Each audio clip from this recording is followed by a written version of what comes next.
بسم اللہ الرحمن الرحیم۔ اسلامک ڈیجیٹل ہب کو دیکھنے اور سننے والے معزز خواتین و حضرات، السلام علیکم۔ خواتین و حضرات، آج ہم نمرود کے بارے میں بات کریں گے۔ نمرود کون تھا اور کس نسل سے تھا؟ کیا دنیا کے بڑے بادشاہوں میں نمرود بھی شامل ہے؟ نمرود نے دنیا کے کتنے حصے میں حکمرانی کی؟ کیا دنیا میں سب سے پہلے تاج نمرود نے پہنا تھا؟ حضرت ابراہیم علیہ السلام نے نمرود کے پاس جا کر وحدانیت کی دعوت کیسے دی؟ کیا نمرود کے اللہ کے فرشتے سے ملاقات ہوئی؟ مچھر نے کتنے عرصے تک نمرود کو تکلیف دی؟ اور آخر میں نمرود کا کیا انجام ہوا؟ اس ویڈیو میں ہم اسی بارے میں جانیں گے۔ آپ سب سے میری گزارش ہے کہ اس ویڈیو کو آخر تک لازمی دیکھیں۔ چلیے اس ویڈیو کا آغاز کرتے ہیں۔ نمرود کا پورا نام نمرود بن کنعان بن سام بن نوح علیہ السلام تھا۔ اس کا پایہ تخت بابل تھا۔ اس کے نسب نامے میں کچھ اختلاف بھی ہے۔ حضرت مجاہد رحمۃ اللہ علیہ فرماتے ہیں، دنیا کی مشرق مغرب کی سلطنت رکھنے والے 4 تھے، جن میں سے 2 مومن اور 2 کافر تھے۔ مومن میں سے حضرت سلیمان علیہ السلام اور حضرت ذوالقرنین تھے، اور کافروں میں سے نمرود اور بخت نصیر تھے۔ چونکہ ایک مدت مدید اور عرصہ بعید سے یہ بادشاہ چلا آتا تھا، اس لیے دماغ میں رعونت اور انانیت آ گئی تھی۔ سرکشی اور تکبر، نخوت اور غرور طبیعت میں سما گیا تھا۔ بعض لوگ کہتے ہیں کہ نمرود 400 سال تک حکمرانی کرتا تھا۔ مفسرین کا بیان ہے کہ نمرود بن کنعان بڑا جابر بادشاہ تھا۔ سب سے پہلے اسی نے تاج شاہی اپنے سر پر رکھا۔ اس سے پہلے کسی بادشاہ نے تاج نہیں پہنا تھا۔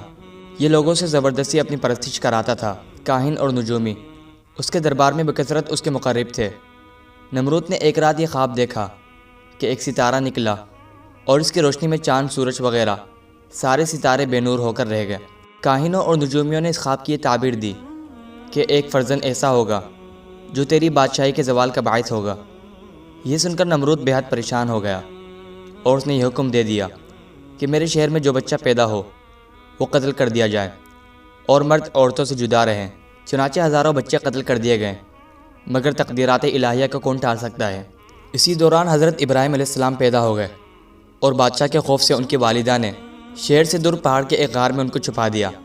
اسی غار میں چھپ کر ان کی والدہ روزانہ دودھ پلا دیا کرتی تھی۔ بعض مفسرین کا قول ہے کہ 7 برس کی عمر تک، اور بعضوں نے تحریر فرمایا کہ 17 برس تک آپ اسی غار میں پرورش پاتے رہے۔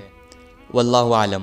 نمرود نے اپنی سلطنت بھر میں یہ قانون نافذ کر دیا تھا کہ اس نے خوراک کی تمام چیزوں کو اپنی تحویل میں لے لیا تھا۔ یہ صرف انہی لوگوں کو خوراک کا سامان دیا کرتا تھا جو لوگ اس کی خدائی کو تسلیم کرتے تھے۔ چنانچہ حضرت ابراہیم علیہ السلام اس کے دربار میں غلہ لینے کے لیے تشریف لے گئے تو اس خبیث نے کہا کہ پہلے تم مجھ کو اپنا خدا تسلیم کرو، جبھی میں تم کو غلہ دوں گا۔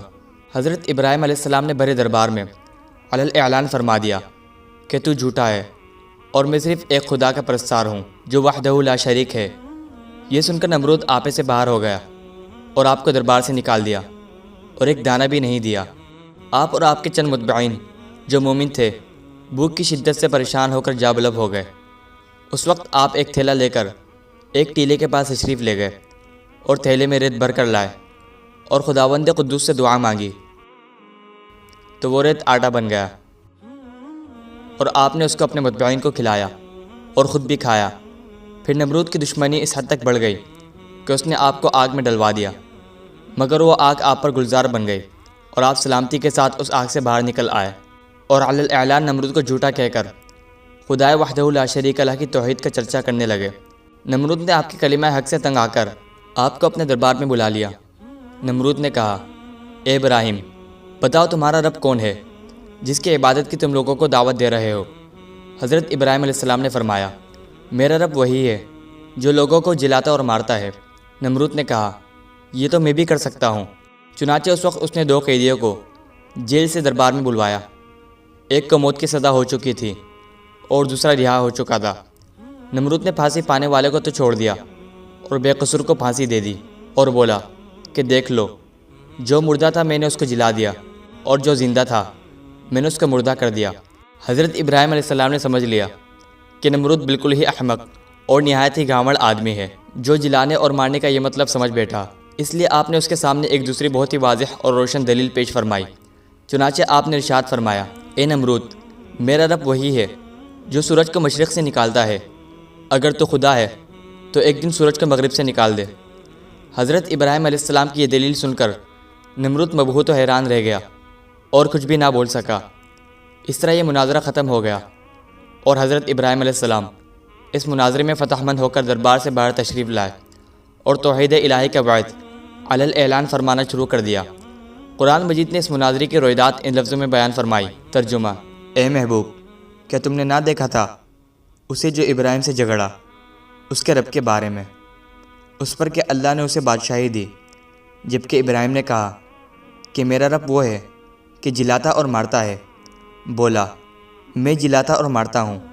ابراہیم نے فرمایا، اللہ سورج کو مشرق سے لاتا ہے، تو اس کو مغرب سے لیا۔ تو ہوش اڑ گئے کافر کے، اور اللہ راہ نہیں دکھاتا ظالموں کو۔ زید بن اسلم کا قول ہے کہ اس بادشاہ کے پاس اللہ نے ایک فرشتہ بھیجا۔ اس نے آ کر اسے توحید کی دعوت دی، لیکن اس نے قبول نہ کی۔ دوبارہ دعوت دی، لیکن انکار کیا۔ تیسری مرتبہ اللہ کی طرف بلایا، لیکن پھر بھی یہ منکر ہی رہا۔ اس بار بار کے انکار کے بعد فرشتے نے اس سے کہا، اچھا تو اپنا لشکر تیار کر، میں بھی اپنا لشکر لے آتا ہوں۔ نمرود نے بڑا بھاری لشکر تیار کیا اور زبردست فوج کو لے کر سورج نکلنے کے میدان میں آ ڈٹا۔ ادھر اللہ تعالی نے مچھروں کا ایک دروازہ کھول دیا۔ بڑے بڑے مچھر اس کثرت سے آئے کہ لوگوں کو سورج بھی نظر نہ آتا تھا۔